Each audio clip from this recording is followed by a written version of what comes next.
네, 날씨가 이제 태풍이 지나가고 나서 그런지 온도가 뚝 떨어졌어요. 그렇게 덥지는 않는 것 같고요. 또 오늘 여러분들이 아마 여름 휴가도 보내시고 또 나름대로 좋은 쉼의 시간도 가진 분도 계실 텐데, 또 한 가지 보니까 태풍 피해 또 많은 폭우 때문에 고통을 받는 사람들이 많이 있습니다. 그분들을 바라보면서 정말 주님의 은혜가 임할 수 있도록 계속 기도해 주시고 또 중보해 주길 부탁드리겠습니다.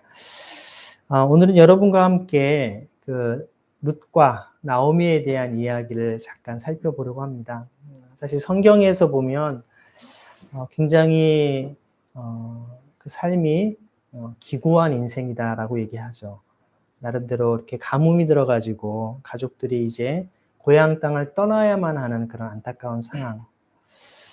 보통 아마 고향 땅을 떠날 때 사람들이 보통 갑자기 그냥 고향을 떠나진 않거든요. 유대 사회에서의 어떤 상황을 살펴보면 처음에는 좀 어렵다 보면 이제 실제 사람들에게 돈을 꾸기도 하고, 또 그러다가 결국 자신이 남의 집에 이제 종살이처럼 하기도 합니다. 그러다가 마지막 남은 땅까지 이제 다 팔고 가는 경우들이 있겠죠. 아마 분명히 이 가정이 떠날 때에는 그들이 이제 원래 희년이 되면 원래 분배받는 그 땅, 이스라엘 백성들이 지파별로 또 가문별로 가족도대로 이제 받았던 그 땅에 대한 그 분량을 아마 이제 값을 희년 때까지의 값을 받고서 아마 떠났을 겁니다.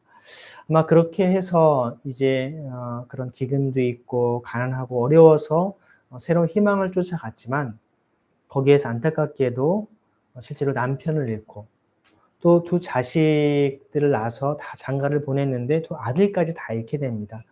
나오미의 인생이야말로 참 얼마나 큰 슬픔이 가득한지. 그래서 오늘 읽지 않았지만 사람들이 나오미다라고 말하니까 1장 20절에 그런 얘기를 해요. 나를 나오미라 부르지 마십시오. 그러니까 나오미라는 말이 여러분 기쁨이라는 말입니다. 기쁨. 그렇죠? 기쁨인데, 나를 오히려 전능하신 하나님께서 나를 몹시도 괴롭게 하셨으니 이제는 나를 마라라고 부르십시오. 마라라고 하는 것은 어떤 의미입니까? 괴로움이라는 얘기죠. 괴로움. 인생을 살아보니 부모님이 나에게 나옴이라고 하는 좋은 이름을 주셨는데 실제 삶은 괴로움뿐이다 라고 얘기를 합니다.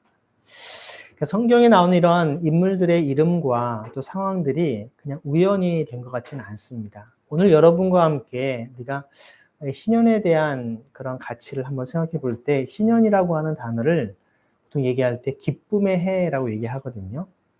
그러니까 나옴이라는 이름이 바로 희년을 얘기하는 기쁨을 얘기하고 있습니다. 우리가 복음이라고 하는 단어의 원래 헬라어의 원어 자체가 유앙겔리온이라는 단어거든요. 유앙겔리온은 바로 기쁜 소식입니다. 기쁜 소식. 마치 그런 의미에서 나오미의 삶 속에는 사람들은 오랜만에 반가워서 즐거워했지만 자기의 인생을 쭉 다 얘기하면서 사실 우리 가족이 이렇게 모압 땅에 갔었지만 이런 일이 있었다라고 하면서 실제 그 마음에 굉장한 한탄과 괴로움으로 가득한 그런 자기의 인생을 후회하면서 지냈어야 됐을 것입니다. 근데 그의 마음에는 오늘 나오는 것처럼 사실 전능하신 분께서라고 얘기하죠. 아도나이라고 얘기를 합니다. 유대인들은 하나님의 이름을 부를 때 하나님의 이름은 보통 이제 자음만 써 있는데요. YHWH라고 얘기를 합니다. 히브리어의 어떤 자음인데 히브리어 자음의 YHWH에 모음을 붙이면 여호와라고도 부를 수 있고 혹은 야훼라고도 부를 수 있습니다. 그래서 어떤 목사님들께서는 야훼다, 또 어떤 목사님은 여호와다 이렇게 얘기하고, 보통 우리는 여호와라고 표현하기 때문에 그렇게 사용을 하는데요. 어떻게 발음하냐에 따라서 조금 의미는 달라질 수가 있습니다. 그런데 여러분, 중요한 사실은 유대인들이 하나님의 이름을 발음을 하지 않았어요. 계속요. 대신 하나님의 이름을 아도나이라고 하는 이름으로 불렀어요. 아도나이라는 뜻은 바로 오늘 나오는 대로 전능하신 분이시다. 전능하신 하나님이라는 뜻이에요. 그러니까 전능하신 분. 우리도 보통 아버지, 어머니 그러지 그냥 아버지 이름과 성함을 함부로 막 부르지 않지 않습니까? 그런 의미입니다. 그래서 그러다 보니 학자들이 도대체 하나님의 이름이 뭔가, 모음 표시가 안 돼 있어. 모음은 나중에 여러분 역사적으로 학자들이 붙인 겁니다. 그래서 여러 가지 이제 이야기들이 있곤 한데요. 그래서 보통 여러분 여호와의 증인들 같은 사람은 하나님의 이름 여호와라는 이름을 불러야지만 구원받는다. 이렇게 이야기하기도 합니다. 중요한 것은 여호와가 됐든 야훼가 됐든 중요한 것은 우리가 전능하신 그 하나님에 대한 구원과 그분이 우리를 사랑하시는 그 믿음으로 주님을 향한 그 온전한 신뢰가 중요하다는 것인데요. 근데 전능하신 하나님 앞에 자기의 인생은 너무나 이 슬픔과 고통으로 가득한 삶을 한탄하는 자신의 모습을 보게 됩니다. 그래서 돌아왔을 때에는 마침 1장 22절에 보면 마지막에 그런 대목이 나와요. 그들이 베들레헴에 이르렀을 때에는 보리를 거두기 시작할 무렵이었다. 약간의 우리가 보통 뭐라고 얘기하지 이런 것을요? 복선이 깔려있다 얘기하죠. 뭔가 그래도 어렵지만 정말 고향에 돌아오니까 그래도 희망이 남아있는 듯한, 그렇죠? 뭔가 이제 그 보리를 거둘 때가 추수할 때가 됐으니까 추수하는 곳에서 약간의 무언과 그래도 이제 이삭이라도 떨어진 이삭이라도 주울 수 있겠구나라는 우리가 기대를 하게 하지 않습니까? 그래서 실제로 그 뒤에 보면 밭에 나가서 이제 좀 떨어진 이삭이라도 주울까 합니다라고 얘기를 해요. 그래서 여러분 그 성경에 보면 이스라엘 백성들에게 명하신 하나님의 말씀은 우리가 어떤 곡식을 베일 때 추수할 때 떨어진 이삭을 주우라고 하나요? 줍지 말라고 하나요? 줍지 말라고 해요. 아까운 이삭을 왜 그냥 놓고 갑니까? 하나님께서는 참 이런 가난한 사람들을 배려하시는 그 깊은 뜻이 담겨 있습니다. 아니면 정말 공중의 새들도 이삭을 쪼아 먹을 수 있거든요. 물론 공중의 새들은 추수하기 전에도 쪼아 먹지만 사실 곡식을 거둔 다음에 무언가 정말 그 먹을 게 없어서 아무런 그런 땅도 자기의 권리가 없는 사람들은 남에게 가서 구걸하기는 참 자존심이 상하거든요. 그래도 거기에 가서 남은 거라도 없는가? 유대 사회는 이러한 가난한 사람들을 위한 여지를 항상 두었기 때문에 그들이 자기들도 땀 흘려 수고해서 거둘 수 있는 은혜를 주셨다는 겁니다. 어찌 보면 올해는 풍성한 수확이 됐다. 그럼 물론 많이 싸가서 나눠줄 수도 있겠지만 오히려 듬성듬성 떨어뜨려 놔서 이제 이삭이 끝나고 나면 그런 가난한 사람들이 가서 주울 수 있는 그런 은혜를 주지 않았을까라는 생각을 해보게 됩니다. 그런 의미에서 여러분 우리가 안식일과 안식년, 희년이라고 하는 하나님의 귀한 인간을 향한 돌보심과 사랑의 그런 말씀들이 있는데요. 안식년은 7년마다 오지 않습니까? 그러니까 안식년이 되면 면제년이라고도 합니다. 우리의 모든 빚을 다 탕감해주고 또 그 사람의 노예나 종살이 됐던 사람을 풀어주고 그리고 땅을 쉬게 하는 휴경을 하게 하거든요. 근데 땅을 쉬는 휴경이라고 하는 것은 단순히 땅의 지력을 회복한다라는 의미도 있지만 사실 거기엔 더 깊은 뜻이 있습니다. 7년째가 됐을 때 원래 땅의 원주인은 수확을 아예 할 수가 없어요. 이삭만 남기는 차원이 아니라 아예 그 추수 자체를 못하게 합니다. 그러면 두 가지 우리가 의문이 남죠. 하나는 그러면 안 거두면 도대체 뭐 먹고 살라고 하냐 라고 하겠죠. 하나님께서는 안식년 전해에 그들이 안식년에 거두지 않아도 그 다음에 추수할 때까지 먹을 수 있는 2년치 양식을 충분히 공급해 주신다는 겁니다. 어떻게 가능할까요? 그래서 하나님께서 이스라엘 백성들을 40년 동안 광야에서 그 훈련을 철저히 시키셨어요. 6일 동안은 그날 먹을 치만 딱 거두고 이제 안식일 전날에는 안식일 것까지 2배를 거두어도 썩지 않게 하나님이 하시지 않았습니까? 다른 요일에는 2배를 거두면 썩어 없어집니다. 다른 사람의 몫입니다. 근데 하나님이 꼭 안식일 전날에는 2배를 거둘 수 있도록 은혜를 주셨던 매주마다 그런 기적을 그들이 경험했던 겁니다. 여러분 그런 기적을 40년 동안 했던 백성들이기 때문에 하나님이 우리와 함께 하시면 능히 말씀대로 살아가는 것이 우리에게 힘이며 능력이며 우리의 모든 것임을 그들은 고백할 수 있었던 것입니다. 그래서 안식년 때에도 그들은 하나님의 말씀을 신뢰해서 안식년 전에 주님이 2배 이상의 그런 복으로 다 그런 곡간을 쌓게 해주시는 것이죠. 그리고 나서 사실 안식년 때는 아무것도 거두지 않습니다. 그럼 여러분, 두 번째 질문은 그 안식년 때 거두지 않은 것은 누가 거두었을까요?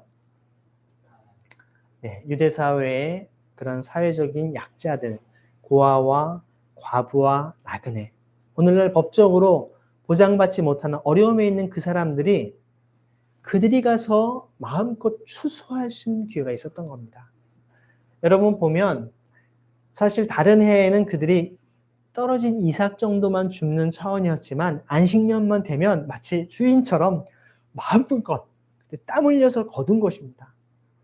여러분 엄청난 기회 아니겠습니까? 즐겁게 그들이 아마 저 멀리에서 원래 그 땅 주인은 그것을 바라보면서 참 저들이 얼마나 열심히 거두는 만큼 다 자기 것이 아니겠습니까? 그러면 여러분 그 가난한 사람들이 혼자 다 챙기려고 또 할까요? 아니겠죠. 여러분 사실 어렵게 사는 분들은요, 가끔씩 우리가 유튜브 동영상에 보면 그런 게 나와요.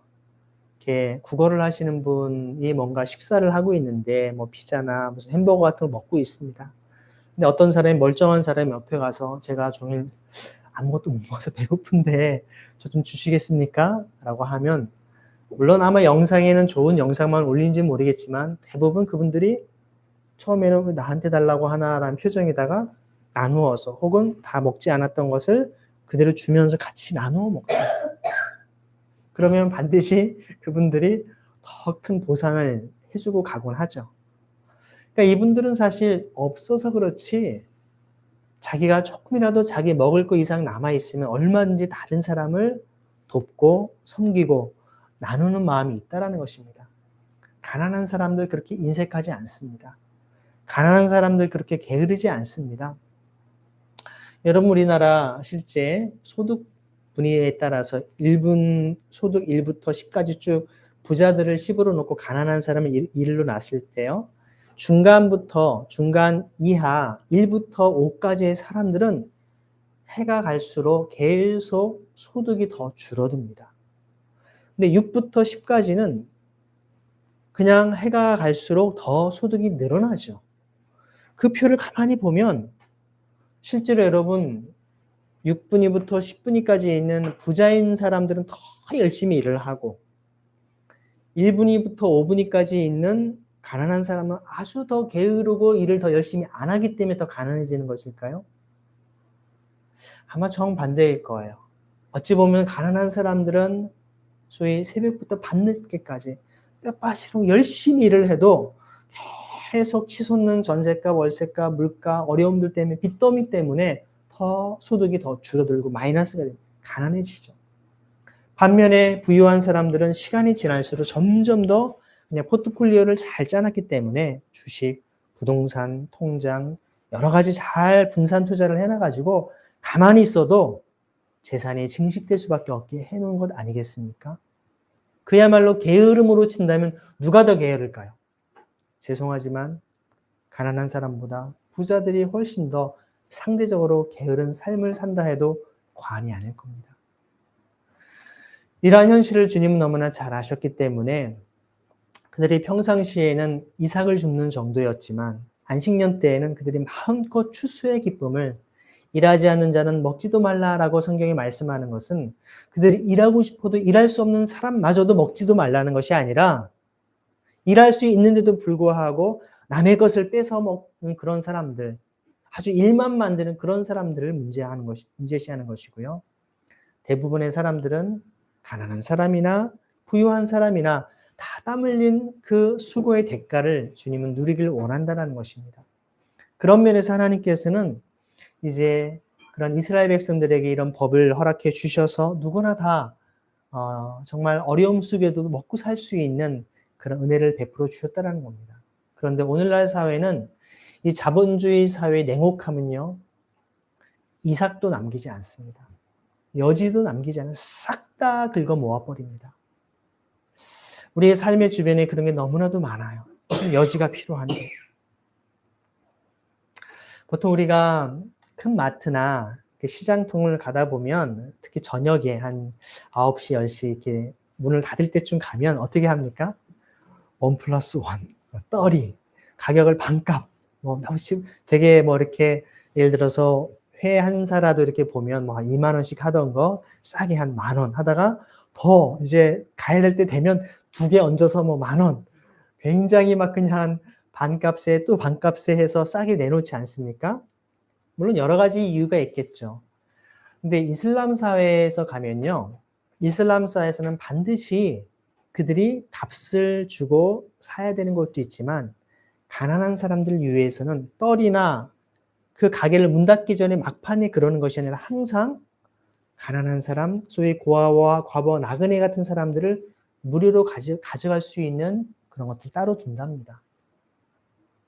어느 교회에서는 쌀 같은 사랑의 쌀 나눔의 측면에서 교인들이 쌀을 갖다 놓으면 실제 그것을 사람들이 퍼갈 수 있게끔, 무료로 누구나 퍼갈 수 있게끔 저 구석에 사람들이 보이지 않는 곳에 두는 것이죠. 다 보는 곳에 놓으면 자존심이 상하지 않겠습니까?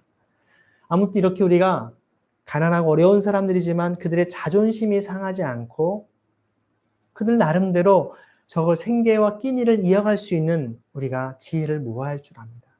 저는 이런 것이 개인적 차원에서 특정한 사람이 잘해주는 것을 넘어서서 사회 국가가, 사회에 그런 사각지대가 없게끔 누구나 그런 혜택을 받을 수 있게끔 제도화하는 것이 중요하다고 봅니다.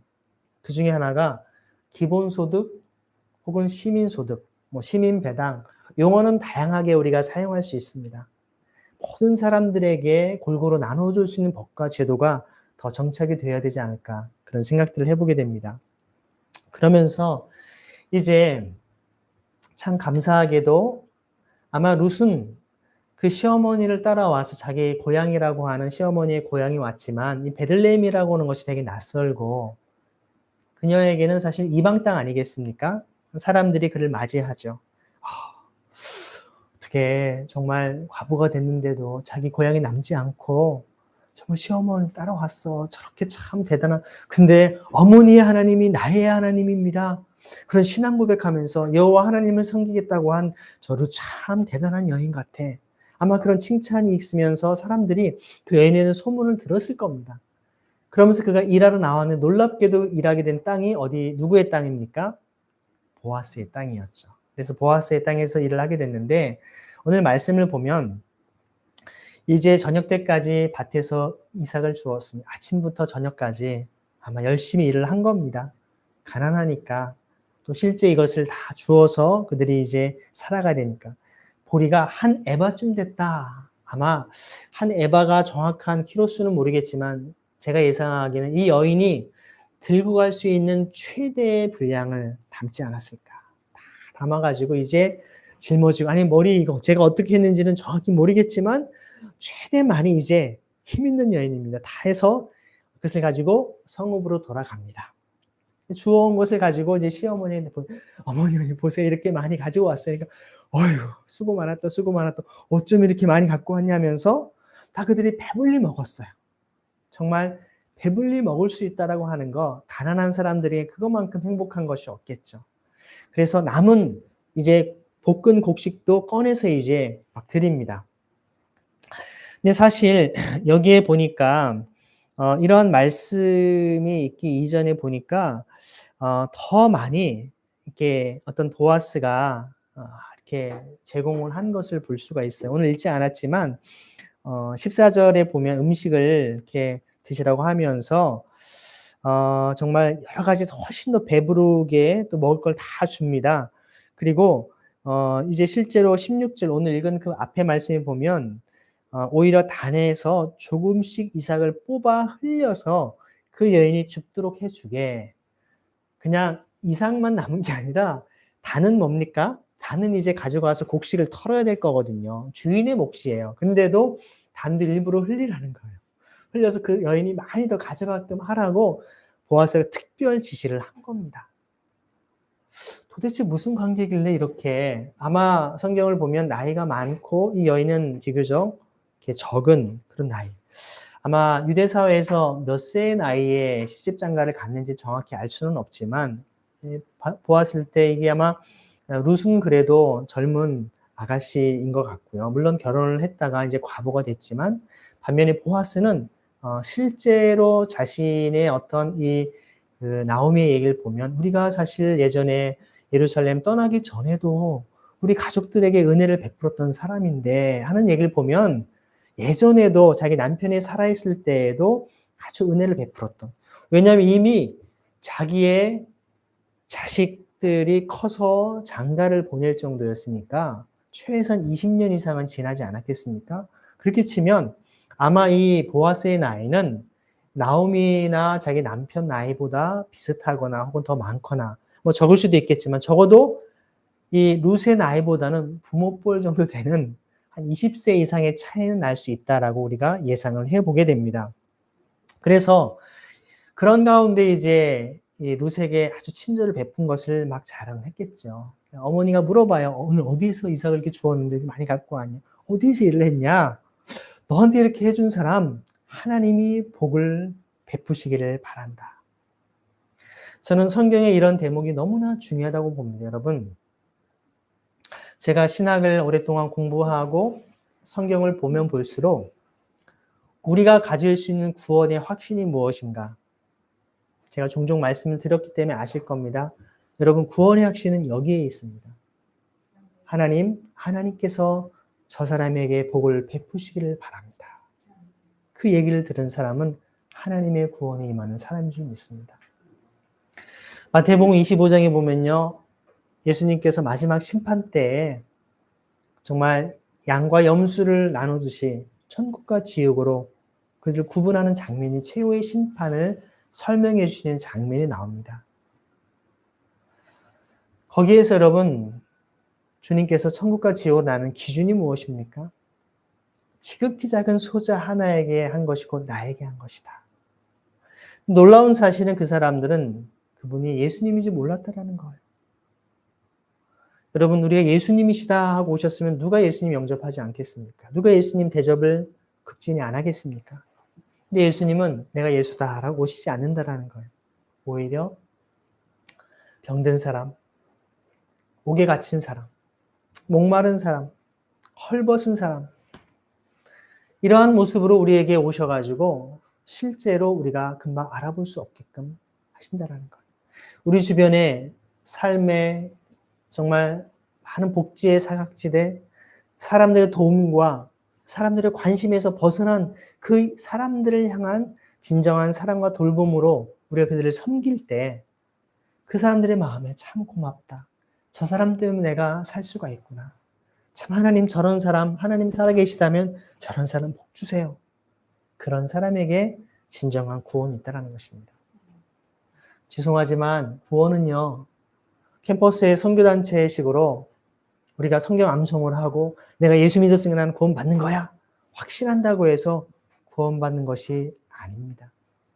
물론 우리의 신앙은 지정의 전인격적인 우리가 확신 가운데 하나님을 아는 참된 지식 가운데 그런 구원이 임하는 것이 맞습니다. 하지만 이는 지적인 차원의 지적 동의가 우리의 구원을 확신케 하는 근거가 전부가 아니라는 것입니다. 우리의 삶에서 하나님의 사랑을 우리가 이웃에게 실천하는 그런 드러난 삶을 통해 우리의 구원이 드러난다는 것이죠. 그래서 룻이 이제 시어머니에게 말합니다. 누구네 밭에서 일을 했는지. 제가 오늘 일한 밭의 주인 이름은 보아스입니다. 보아스라고 얘기를 하죠. 실제로 이제 보아스 밭에서 일을 했다라고 얘기를 했는데요. 보아스라는 말의 이름은 뭔가요, 여러분? 뜻이 뭔가요, 여러분? 네, 쾌속입니다. 쾌속, 빠름. 네, 우리가 이렇게 에어컨도 딱 쾌속 냉동 하지 않습니까? 더우면 쾌속을 딱 틉니다. 샤 금방 시원해지죠? 빠름. 보아스의 일처리를 보면 일사천리 촥촥촥촥 그냥 다 해버립니다. 굉장히 일사천리 일을 잘하는 사람이에요. 그러니까 여러분, 가난하고 어렵고 힘든 사람을 돕고 섬기는 것은 앞뒤 가릴 것 없어요. 신속하게 해야 됩니다. 빠르게 해야 됩니다. 다른 사람 돕고 섬기는 데 있어서는 물론 우리가 너무 신중하지 못하게 해서 이를 그르치는 경우가 있으면 안 되겠지만 돕는 데 있어서는 부지런히 신속하게 해야 된다는 것을 보여줍니다. 그러니까 여러분 이런 이름들을 보면 우리가 어떤 의미가 있는지를 충분히 이해가 되는데요. 나오미가 그 말을 듣고서 뭐라고 합니까? 그는 틀림없이 주님께 복받을 사람이다. 다시 한번 반복하죠. 처음에는 나오미의 마음에 그 사람이 누군지 몰라. 그런 사람 참 하나님께 복받을 사람이다. 여러분 그래서 다른 사람을 향해서 화가 날 때 욕을 하시더라도 이거 나쁜 사람, 나쁜 놈 이렇게 하지 마시고 하나님께 복받을 사람 이렇게 욕하십시오, 여러분. 복을 비십시오. 주님의 방법입니다. 여러분, 여러분을 핍박하거나 미워하는 사람을 위해서 욕하거나 그를 저주하지 말고 하나님의 복을 비십시오. 복 받을 사람아. 네. 그런 우리가 말이 자꾸 있어야 됩니다. 그러면 지금은 그 사람이 그것을 깨닫지 못하고 그 의미를 잘 모르지만 하나님의 복이 임하면, 하나님의 은혜가 임하면 그도 변화가 될 것이다. 이 보아스를 향하여서 나오미가 다시 얘기합니다. 그는 틀림없이 반드시 하나님의 복을 받을 사람이다. 여기에서 복은 우리가 말하는 그 바로 구원입니다. 하나님의 진정한 복. 이 땅에서만이 아니라 영생에서의 영원한 그런 복을 누리는 삶을 살 수 있게 된다는 것이죠. 그래서 얘기합니다. 그는 먼저 세상을 뜬 우리 식구들에게도 자기 남편과 아들 얘기하겠죠. 자비를 베풀더니 살아있는 우리에게도 한결같이 자비를 베푸는구나. 나오미가 그에게 말을 계속하였다. 그 사람은 우리와 가까운 사이다. 근족이라고 하는 말이죠. 가까운 친척이라는 거예요. 그는 지방간으로서 우리를 맡아야 할 사람이다. 자, 되게 좀 이상한 표현이 나와요. 지방간이 뭔가요? 지방간? 잘못 발음하면 이거 지방에 있는 간, 질병 같아요. 발음이 좀 지방간. 잘 쓰지 않는 말을 저는 왜 번역을 이렇게 했는지 약간 조금 의아합니다. 예전에는 어떻게 번역이 되어 있었습니까? 기업 물을 자, 토지 물을 자라고 하는 단어죠. 여러분이 지방간이라는 말이 히브리어로 말하면 원래 구약 성경은 히브리어로 되어 있죠. 히브리어로 뭡니까? 고엘입니다. 고엘. 고엘. 고엘이라는 단어가 영어로 번역하면 redemption, redeemer 그런 뜻이거든요. 그러니까 여기는 지방간이라고 하는 것은 구속하는 사람, 구속자라는 말이에요. 여러분 예수님께서 우리를 위해 십자가에 피 흘려 돌아가심으로 우리의 구속자가 되셨습니다. 구속자라는 말은 다른 말로는 구원자라는 말이죠. 실제로 이 성경에 보면 보아스는 이 나오미와 룻의 가정의 구원자입니다. 구속자입니다. 그렇죠? 우리가 생각하는 영적인 차원의 죄를 용서해주고 그를 영원한 생명으로 이끄는 그런 구원자, 구속자는 아니지만 실제 그는 이들의 가난 문제, 땅에 대한 권리를 잃어버린 이것들을 해결해주는 구속자, 구원자 역할을 하고 있다는 겁니다.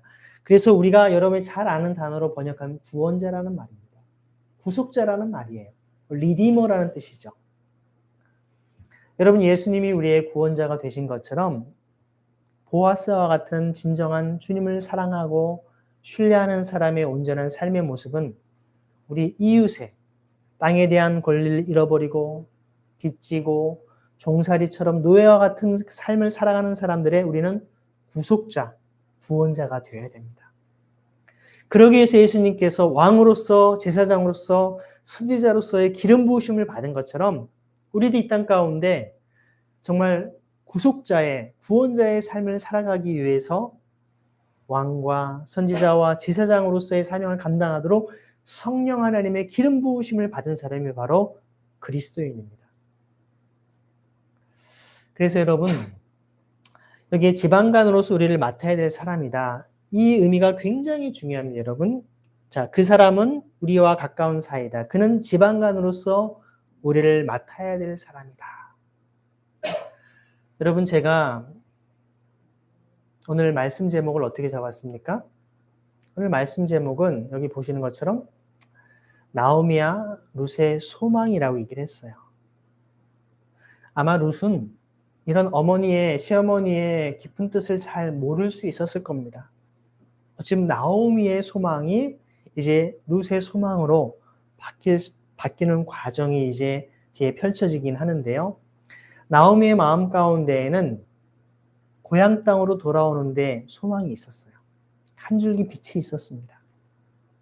가면 적어도 희년 때까지 버티면 다시 땅에 대한 권리를 되찾을 수 있다는 것을 알고 있었죠. 아마 그들이 그 베들레헴을 떠나갈 때, 여러분 베들레헴은 무슨 지파일까요? 유다 지파입니다.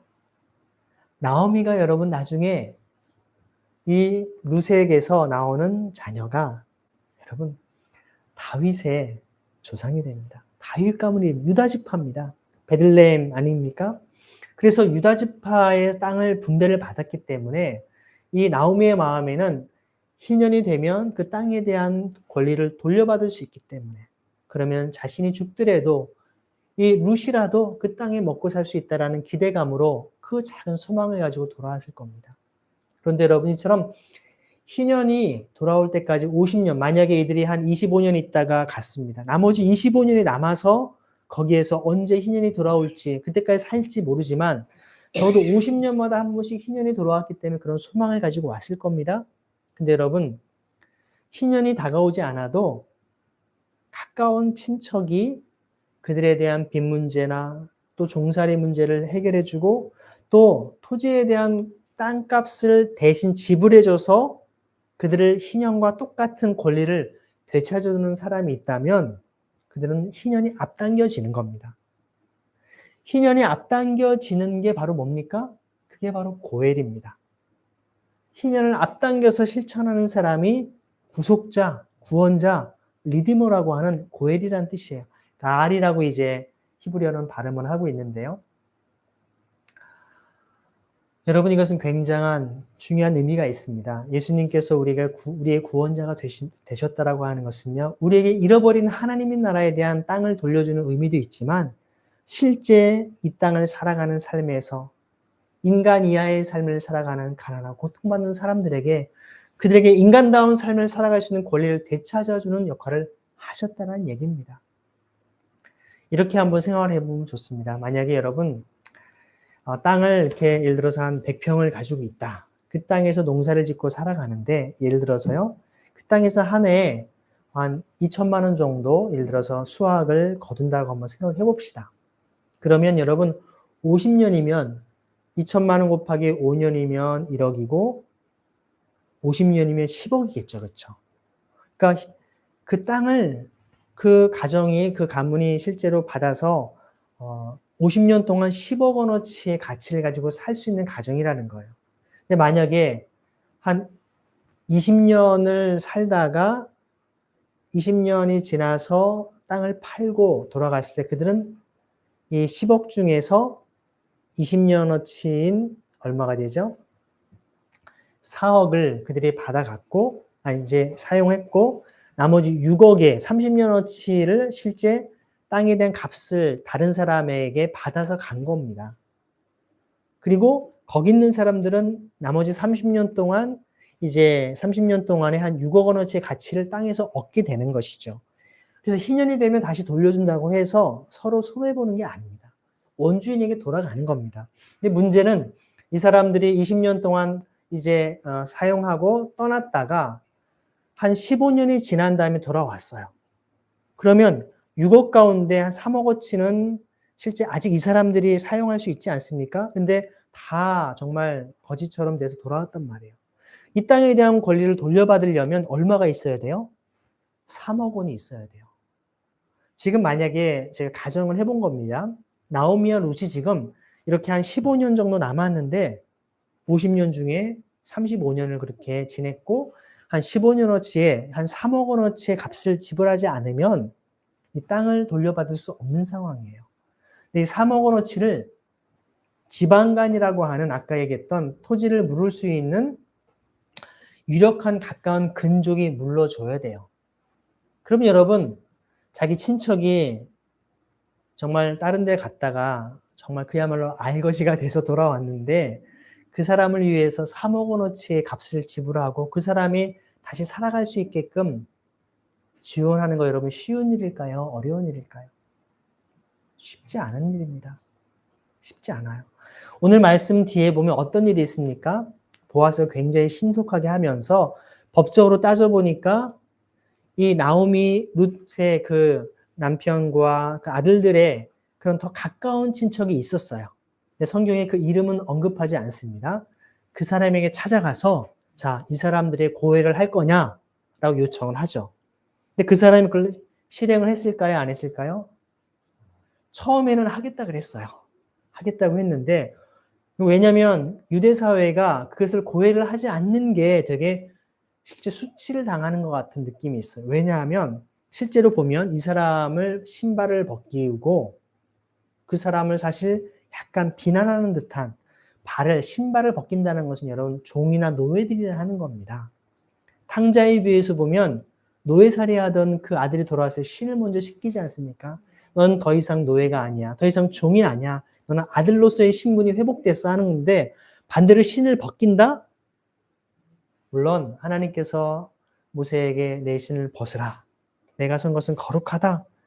하나님이 주인이고 우리가 종이고 노예입니다. 그런 의미예요, 사실요. 영적, 실질적인 의미는 그런 신앙적 차원이 아니라 신발을 벗기운다라는 게 수치스러운 일입니다. 그러니까 사실 고해를 행하는 것이 유대인으로서 마땅한 일이라는 것입니다. 근데 문제는 그 룻을 아내로 맞아야 된다고 말하니까 계대제도가 있습니다. 아내를 맞이해야 되니까 그거는 못하겠다고 이 사람이 거절을 한 것이죠.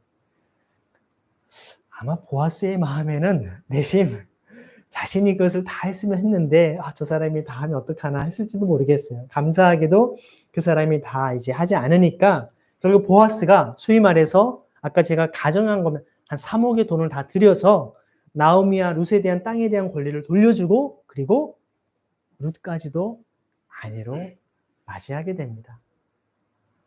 이게 바로 여러분 이 보아스와 룻의 아름다운 룻기의 이야기입니다. 우리가 성경에 이렇게 희년을 실천한 너무나 아름다운 이야기가 있는데 성경은 우리가 이런 부분들에 대해서 그 의미를 깊이 우리가 잘 깨닫지 못하는 부분들을 보게 됩니다. 여러분 근족이 희년을 실천하는 바로 고해를 가를 해야 됩니다. 기업 물을 자, 토지 물을 자를 해야 돼요. 그래서 여러분 이사야서 58장에 보면 하나님이 기뻐하시는 금식의 기준이 나오는데 거기에 보면 뭐냐면요. 내가 금식한다 하면서 오락과 폭력을 그치지 않는구나 이렇게 얘기하시거든요. 오히려 내가 기뻐하는 금식은 그 중에 가만히 보면 흉하게 결박을 풀어주고 또 내 정말 사람들을 고륙을 피하여 스스로 숨지 않는다라는 말이 나오거든요. 고륙을 피하여 숨지 않는다는 말이 무슨 의미일까요? 고륙이 뭐예요? 자기의 뼈붙이죠. 가까운 근족이거든요. 왜 가까운 친척, 가족이었는데 왜 숨어버립니까? 뭐 때문에? 친척이었는데 왜 숨어버릴까요? 뭔가 도움을 청하니까 나 없다 그래. 그러는 거예요. 그러지 말라는 거예요. 그건 뭘 말합니까? 고륙을 피하여 숨지 않는다는 말은요. 고엘, 기업 물을 자, 토지 물을 자, 히브리어로는 가알이라고 하는 리디머, 구속자의 역할을 절대로 거절하지 말라는 얘기입니다. 그게 이사야 58장에 나오는 하나님이 기뻐하시는 금식이라는 거예요. 제가 일주일 금식했습니다. 보름 금식했습니다. 금식한 날짜 혹은 성령의 능력을 받아서 제가 어떤 신유의 은사와 더 근본적으로 하나님이 원하시는 진정한 하나님이 기뻐하시는 금식이 무엇인지를 성경은 이야기하고 있습니다. 여러분 그 맥락에서 보면 제가 다음 주에 그 말씀을 깊이 있게 나누고자 하는데요. 소위 탕자의 비유라고 하는 말씀을 보면 아버지는 자식과 몇 촌입니까? 1촌이죠. 그렇죠? 그 형과 동생의 관계는 몇 촌입니까? 2촌이죠. 그렇죠? 사실 근족 가장 최우선순위에 가까운 사이가 바로 아버지, 어머니입니다. 부모가 자식을. 그래서 사실 동생은 그런 허랑방탕한 생활을 했지만 아버지의 마음을 제대로 헤아렸더라면 형이 동생을 데려다가 종들을 불러서 그 녀석 잡아오라고. 그 집처럼 살고 있는 녀석 좀 데려와서 정말 정신 좀 차리라고 좀 내가 혼을 내더라도 다시 아버지 앞에 말끔하게 잘 씻겨서 아버지 제가 데려왔습니다. 이러면 아버지가 얼마나 좋아하겠어요. 아버지는 날마다 먼 데 나가서 이제 올까 저제 올까 둘째 아들을 너무나 잘 알았기 때문에 아버지는 저 녀석 분명히 재산 들고 나가서 다 허랑방탕하고 언젠가 돌아올 텐데 언젠가 오겠지. 그 모습을 보는 큰아들은 얼마나 못마땅히 했겠어요. 저런 녀석한테 왜 재산을 물려줘가지고 커버라고 막 나중에 욕하지 않습니까? 집 앞에 잔치를 벌이니 집 앞에 문 앞에 들어오지도 않아요. 아버지가 네 동생이 죽었다가 살아났다 들어와라 하는데도 당신 자식이라고 얘기해요. 성경을 자세히 읽어보십시오. 자기 동생이라는 말 쓰지 않아요. 당신 자식이 당신의 재산 가지고 다 낭비하고 여자들과 허랑방탕하고 돌아왔습니다. 저를 위해서는 염소 새끼 한 마리 안 잡아주더니 그 녀석한테는 송아리나 잡아주시지 않았습니까? 화를 냅니다. 아버지는 죽었다가 살아났다고 얘기해요. 죽었다가 살아났다. 아버지한테는 죽었던 거예요.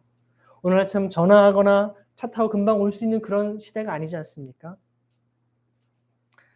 아버지는 여러분 지방간으로서 구속자로서 가알로서 가장 근족으로서 그 둘째 아들 희년을 실천하신 겁니다.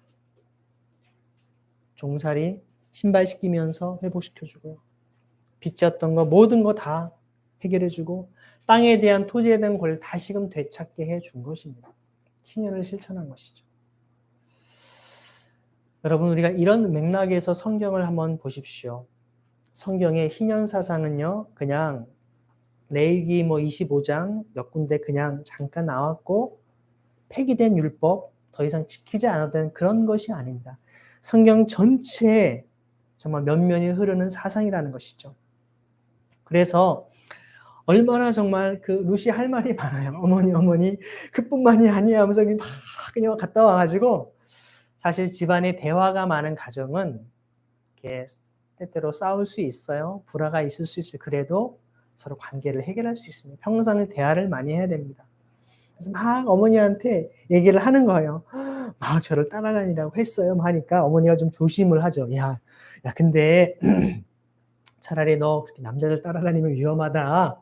예나 지금이나 항상 여성들이 그런 어려움들을 많이 겪기 때문에 하는 얘기죠. 젊은 여자들과 함께 다녀라. 그래서 그러면서 이제 젊은 남자 일꾼들에게 시달림 받다가 다른 밭으로 가지 않아도 되니까 말이다 하면서 또 며느리를 걱정하면서 배려하는 말을 하지 않습니까? 그러니까 룻은 보리 거두기뿐만 아니라 밀 거두기가 끝날 때까지도 보리도 거두고 또 밀도 거두고 보리를 처음 거두고 또 무화과를 거두는 그때가 사실 우리가 절기상으로 맥추감사주일입니다. 첫 번째 결실. 우리로 말하면 7월 첫째 주 정도 됩니다. 이 시기가. 그때부터 추수할 때까지 몇 달 동안 그들이 아주 보아스 집안의 젊은 여자들을 바싹 따라다니면서 즉 어머니의 말씀을 잘 순종해서 듣는 거죠. 이삭을 주었습니다. 그러면서 룻은 시어머니를 모시고 행복하게 아주 잘 살았습니다 라고 하는 옛날 동화처럼 끝나죠. 근데 여러분 여기서 이 말씀이 끝나지 않습니다. 하나의 복의 한 단편 중에 하나입니다. 오늘 말씀을 통해서 사실 이 나오민이 다음 단계 스텝을 또 준비합니다. 룻이 또 실제로 계대제도를 통하여서 그러한 마음과 성품이라고 한다면 보아스가 딱 보니까 이제 아내가 없어요. 가정이 정말 이런 모든 과정을 볼 때 실제로 고해를 하며 토지 물을 자로서 하게 되면 룻도 실제로 남편을 맞이할 수 있는 기회가 있다라는 소망을 품게 된 것이죠. 여러분 이런 나오미와 룻이 이방 땅에서 고향으로 돌아올 수 있었던 소망, 또 고향 땅에 돌아와서도 굶어 죽지 않는다라고 하는 신뢰, 그 소망, 그리고 이 룻이 그런 일을 할 때 이런 희년을 실천하는 사람, 저 보아스의 그런 성품과 모습이란 능히 이 룻도 가정을 꾸릴 수 있다는 소망, 다 어디에 근거한 것입니까? 하나님이 주신 희년의 말씀에 근거하고 있다는 것입니다. 여러분, 희년의 이 복음의 말씀은 우리의 삶의 소망이 되어야 됩니다. 가난한 사람, 삶의 저 끝자리로 내몰린 사람들이 그 말씀만 들어도 그렇지 그 말씀을 지키는 사람들 속에 가면 우리가 살 수 있어. 우리가 회복될 수 있어. 여러분 그래서 희년의 의미는 진정한 인간의 진정한 회복과 자유와 평안을 허락한 하나님의 말씀입니다. 인간의 인간다운 삶을 살아갈 수 있는 그런 은혜와 사랑을 보여주는 것입니다. 지난 주간에 저와 아내가 결혼 기념일을 맞이해서 진짜 오랜만에 몇 년 만에 영화를 봤는지 모르겠습니다. 극장에 가서 영화를 봤어요. 근데 영화를 뭐 특별히 뭘 봐야겠다 정하고 가서 본 게 아니라 그 극장에 가서 또 예전에 한 4년 전에 제가 영화 CGV 무슨 쿠폰을 2개 이렇게 받은 게 있었는데 계속 못 쓰다가 진짜 한 4년 만에 그 쿠폰을 쓴 겁니다. 가서 보니까 그 시간대 딱 맞는 거 뭐 몇 개 비교해서 봐서 콘크리트 유토피아라는 영화를 봤어요. 뭐 이병헌이 이렇게 완전 재난 영화입니다. 재난 영화인데 다 무너지고 아파트 한 채만 덩그러니 이렇게 멀쩡히 남았는데 거기에 있는 사람들 다 추위에 막 그냥 얼어 죽고 막 이런 상황에 그 사람들 어떻게 살아가는지에 대한 이야기입니다. 아직 극장에서 하기 때문에 제가 다 얘기하지는 않겠습니다. 그 내용을 보면서 참 인간이 저런 극한 상황이 되면 저렇게 할 수 있구나. 다들 그렇게 하니까 그래야 되는 줄 알고 저렇게 살아가는구나.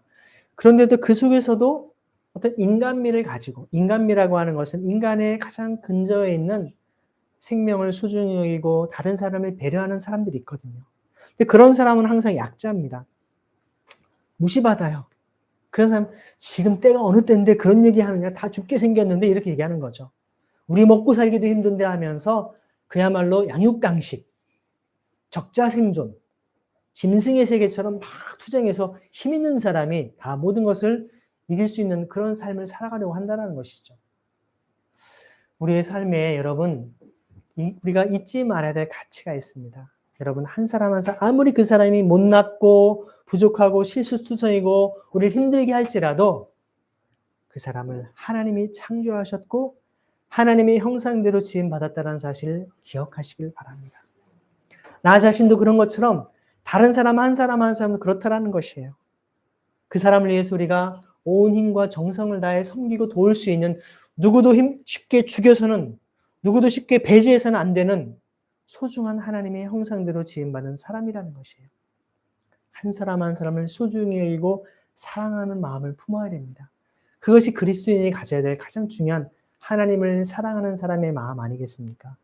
더 나아가서 그리스도인들은 개인적 차원만이 아니라 우리 교회와 이 지역사회 또 사회 법과 제도, 국가 시스템 전 세계 제도적으로 이런 불의와 억압과 고통 속에 있는 사람들이 자유하고 회복되고 진정한 평화와 은혜를 누릴 수 있게끔 법과 제도와 사회 시스템을 개혁하고 변혁시키는 삶을 살아가는 사람이 되어야 할 줄 믿습니다. 그래서 끊임없이 우리는 하나님의 지혜를 구해야 할 것이고 우리가 무엇이 더 공의롭고 하나님 기뻐하시는지 이 세상의 법과 제도를 뛰어넘는 하나님의 공의를 추구하는 그런 삶을 살아가기를 소망합니다.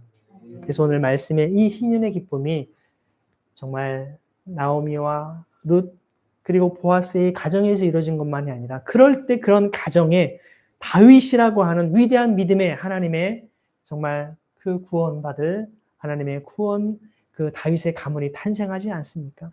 진정한 믿음의 가문이 탄생하는 것은 말씀대로 살아갈 때 일어나는 거 아니겠습니까?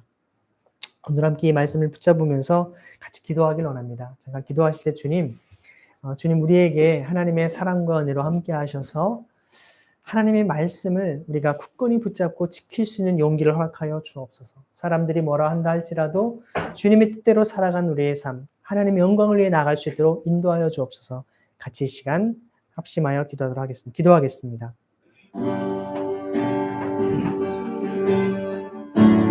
하나님, 우리 마음속에 하나님의 마음을 품고 주빌리 교회가 우리의 가정과 우리의 삶에 이 시대 하나님의 영광을 드러낼 수 있도록 우리를 사용하여 주옵소서. 이 땅에 많은 아픔과 고통과 절망 속에 있는 사람들에게 진정한 삶의 소망이 될 수 있도록 우리의 삶의 기쁨을 드릴 수 있도록 하나님 우리 교회가 그 빛과 소금의 역할 그 소망을 증가할 수 있는 하나님 통로가 되기를 원합니다. 주님 우리에게 구원자로 오신 것처럼 우리의 구속자로 오신 것처럼 우리의 삶을 통해서 그리스도인으로서 구속자로서 구원자로서 자네들을 믿고 섬길 수 있는 거룩한 삶 우리가 지방장으로서 아니 주님 앞에 가을이라는 고인으로 신실할 수 있는 하나님의 백성들을 되게 하여 주시고 이 시대 하나님 영광을 드러낼 수 있도록 우리를 사용하여 주옵소서.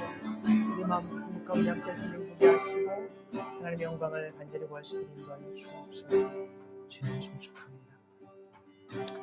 하나님 아버지 감사합니다. 우리를 주님의 자녀 삼아주시고 주님께서 우리의 구원자, 구속자가 되셔서 우리를 구원하신 것처럼 우리도 이 땅에 주님을 알지 못하는 사람, 가난과 절망과 고통 속에 신음하고 있는 사람들의 가알로서, 고엘로서, 구속자로서 그들의 구원을 위해 섬길 수 있는 거룩한 통로가 되게 하여 주옵소서. 주님께서 우리에게 허락하여 주신 희년의 복된 말씀을 붙잡고 살아가길 간절히 소망합니다. 우리에게 성령의 충만한 능력을 허락하셔서 이 땅의 세상적인 물질과 세상의 것들의 탐욕 가운데 빠지지 않게 하시고 기꺼이 것들을 내려놓고 주님께서 가난과 고통과 절망 속에 있는 사람들을 온전히 섬길 수 있는 하나님의 거룩한 백성으로 살아가게 하여 주옵소서. 그래서 나오미와 룻이 품었던 그 소망을 이 땅에 고통 속에 있는 사람들도 품을 수 있도록 그래야 교회를 통하여 우리의 공동체를 통하여 하나님의 백성들을 통하여 그것이 경험될 수 있도록 그래서 그들도 저런 사람들이 하나님의 놀라운 복을 받도록 구원을 받도록 은총을 허락하여 주옵소서. 기도하며 축복할 수 있는 아름다운 세상 되게 하여 주옵소서. 살아계신 예수 그리스도의 이름으로 감사하며 기도드립니다. 아멘.